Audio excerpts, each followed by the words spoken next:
Hello, Sunday school friends. I'm so happy to be with you again. Today we're going to talk about rocks and stones because in the readings of this past Sunday, Jesus mentioned that he is the rock and the foundation. There, a big rock I brought to show you. Why would Jesus say that? Well, think about it.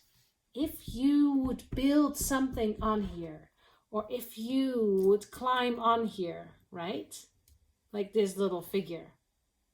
This is a stable and a sturdy place to climb on. So Jesus is the rock and the foundation, shows us that Jesus can be the foundation and the basis and the stability in our lives. Now, the reading, so that's from Psalm 31. There's another reading from 1 Peter that also talks about rocks or stones. And there, what is mentioned is that Jesus, that God is the living stone, and that we are also living stones. So what do we make out of that? So here we have our rock. Brought some stones too. See all these stones? These are stones that come from the beach. Sam and Owen love to go to the beach and pick out their favorite stones, like this one, right? Or there was one really nice one with all kinds of lines on it, like that one. Do you like to do that too? We always come home with a ton of stones. We have so many stones. But if you go to the beach and see all those stones and all those rocks, right? In between, you see little pools of water, tide pools. And what do you see in these tide pools? Living things, right? You can see how, with the basis of all these rocks, life starts coming out. And you might see things like this on the beach too. Big ones and small ones. These are really big. Do you know what this is? It's a barnacle. And barnacles, what barnacles do, here's my stone, put them all right here. They might, again, have this kind of rocky feeling, but inside are little creatures that make this sturdy barnacle their home. So you can really think about stones and rocks as places where life can start taking place. And that's, of course, perfect for us when we're starting to talk. Remember that theme of Easter, to talk about places where life can grow, where renewal is possible. And so any things like rocks and tide pools and barnacles and stones can be reminders for us that even in these places where we're thinking that it's only rock, that life even there takes a hold.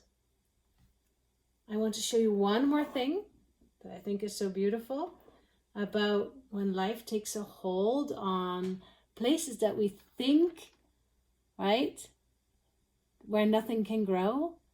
See what this is? A piece of moss. And so what we get very often on rocks is moss starts growing.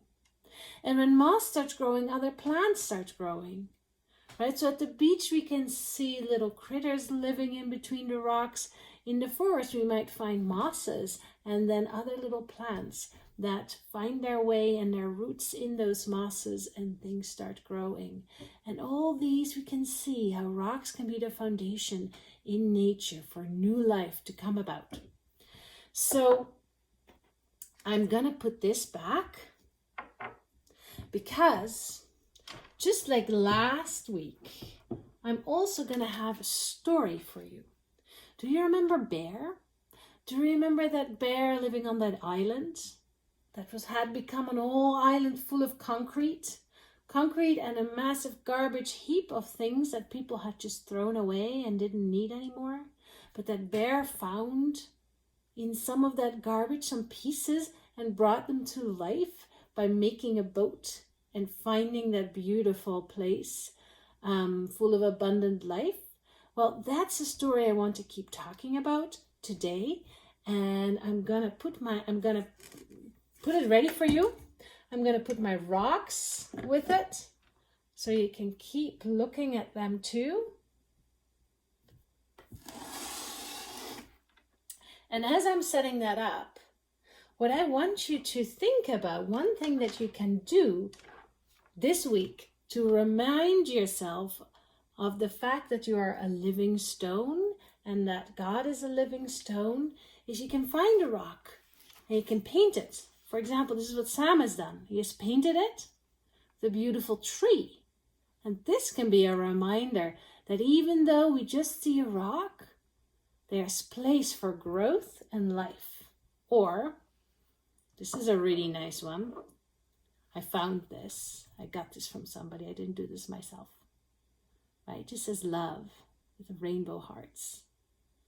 Right? So again, a reminder that life can grow out from rocks. And there's one here that says self-love. I'll put that there too. So I put all this ready. And we're going to get another part of our story.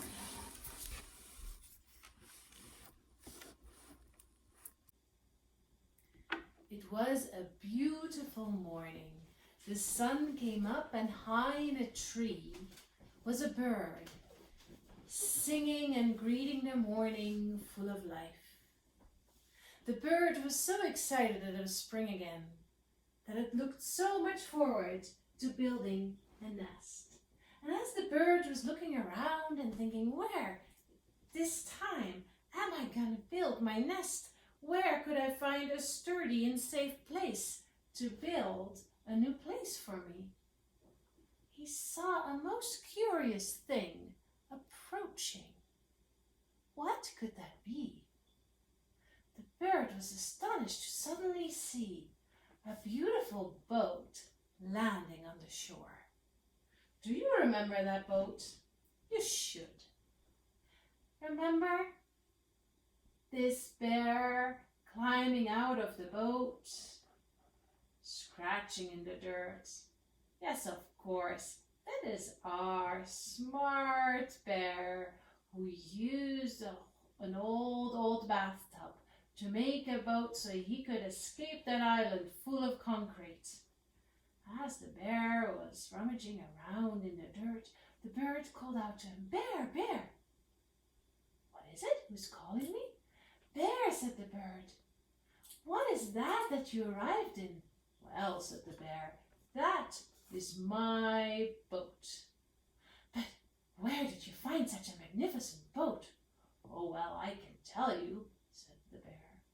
"That boat I built on an island that is full of scrap things that people have just been thrown away and don't want to use anymore. And I found some beautiful treasures there, and I made it and gave it a new life as a boat." The bird was amazed. "Oh, Bear, I would love to go see this place. I'm just thinking about building a new nest for myself. Maybe I can find some things." "Oh, sure," said the bear. "I can show you. It is over there, way over there." And the bear pointed across the water. "Come, I'll show you the way." He hopped back in his boat and sailed away. The bird was very excited. This was magnificent. Flew up from his branch and flew away to get some friends to go and find this wonderful place.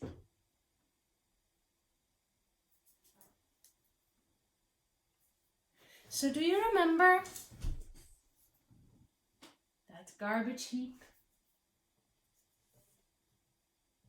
Do you remember that place where everybody threw their discarded stuff?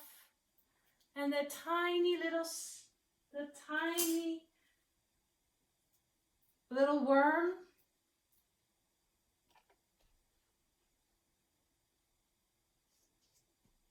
that had discovered it right after the bear scratched the earth just a little bit more loose, that had allowed the worm to go jump back into the earth and deep inside the earth start its beautiful work of loosening it and bringing life back into it.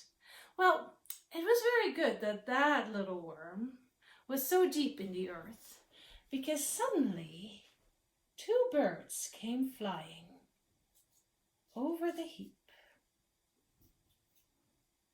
They saw it, they discovered it, and they swooped down, found some bits and pieces, turned around, and flew away again. And then they came back. Came back to the heap again, swooped down again, landed and scratched around and picked in the dirt and pecked everything over, and again took some bits and pieces and flew back again. And one final time the birds came back to find just a few more pieces, and again swooped down, pecked around, looked here or there, scratched a little bit in the dirt, and then flew back with more treasures. Now, where do you think these birds were going? I'll tell you.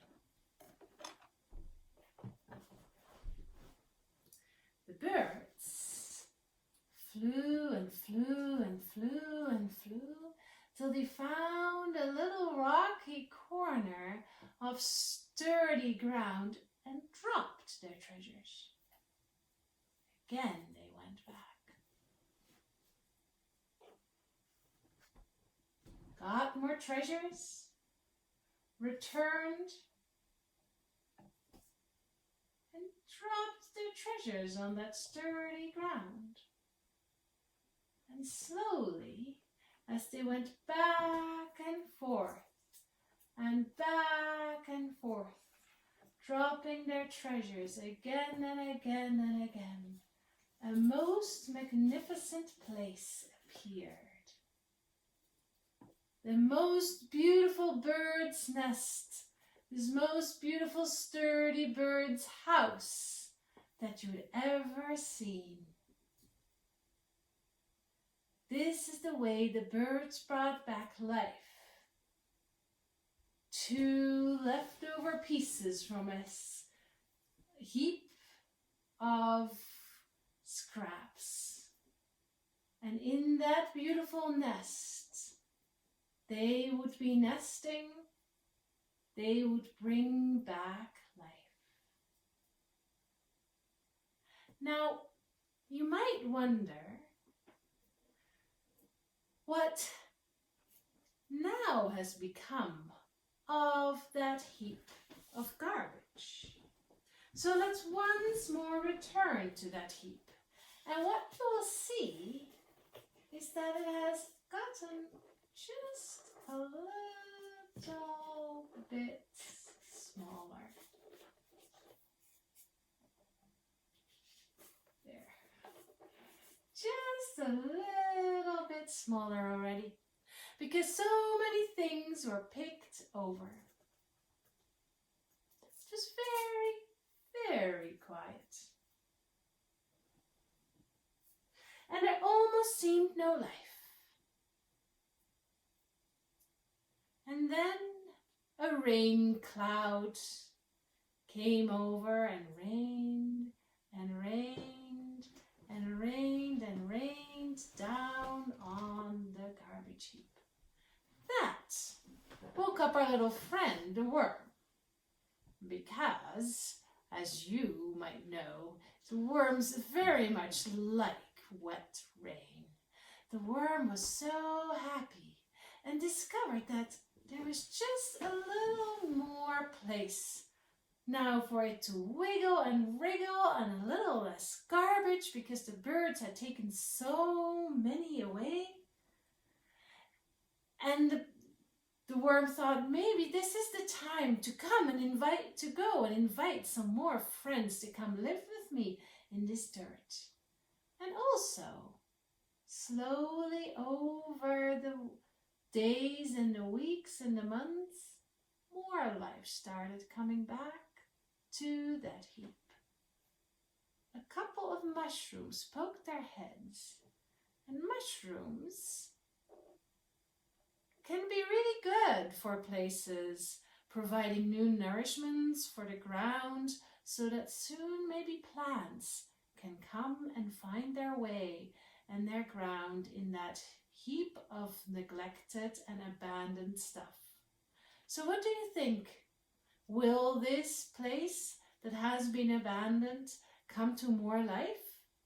Well, that we'll find out in our next week's episode of the story of how unexpected places come back to life. See you and online next week for more stories. Thank you for listening.